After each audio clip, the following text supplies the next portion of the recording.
वाला खिलौना दे दीजिए, तो वो खिलौने को भी कूट-कूट कर ये जानना चाहता है कि इसके अंदर से आवाज कहाँ से आ रही है। तो आत्मा का नेचर ही है क्या? जिज्ञासा, ज्ञान, जानना।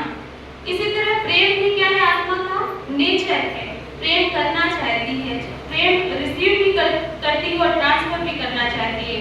कोई नहीं चाहता गुस्से से बात करना। इसी तरह शांति, जो माइंड की डीप साइलेंस है और जो वास्तव में जो जीवन की शांति है, वो हर एक व्यक्ति चाहता है।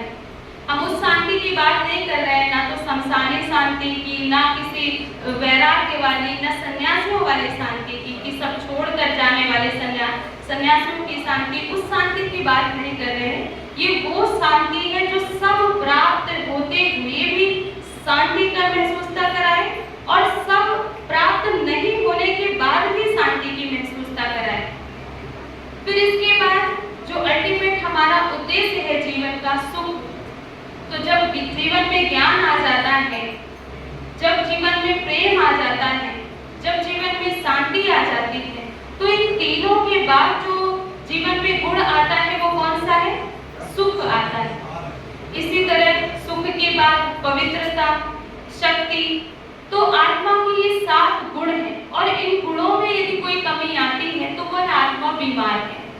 उसी के कारण फिर कहते हैं इनको टेंशन आता है, डिप्रेशन होता है, इनको फ्रस्ट्रेशन होता है ना, अच्छा नहीं लगता है। लेकिन हम क्या करते हैं? जब हमें टेंशन होता है तो हम रील्स देख लेते हैं, जब हमें थोड़ा अच्छा नहीं लगता तो हम मूवी का प्रोग्राम कर लेते हैं या बाहर कहीं पिकनिक में चले जाते हैं।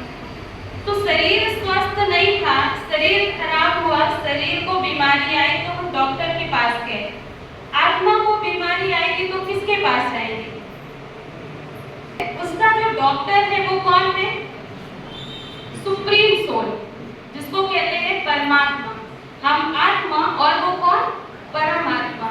तो हम सभी आत्माओं का डॉक्टर और सभी को ज्ञान देने वाला मार्गदर्शक, शिक्षक, परम शिक्षक परमात्मा शिव है, जिनका नाम क्या है?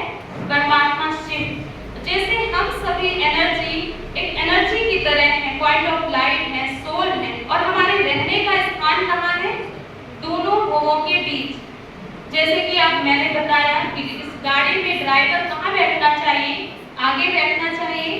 तो आगे बैठकर इस गाड़ी का वो संचालन करता है। ऐसे ही परमात्मा भी कैसा दिखता है? हम बच्चों की तरह ही दिखता है। जैसे एक शेर का बच्चा शेर की तरह दिखेगा, गधे का जो बच्चा होगा वो गधे की तरह दिखेगा, जो बकरी का बच्चा होगा वो बकरी की तरह दिखेगा।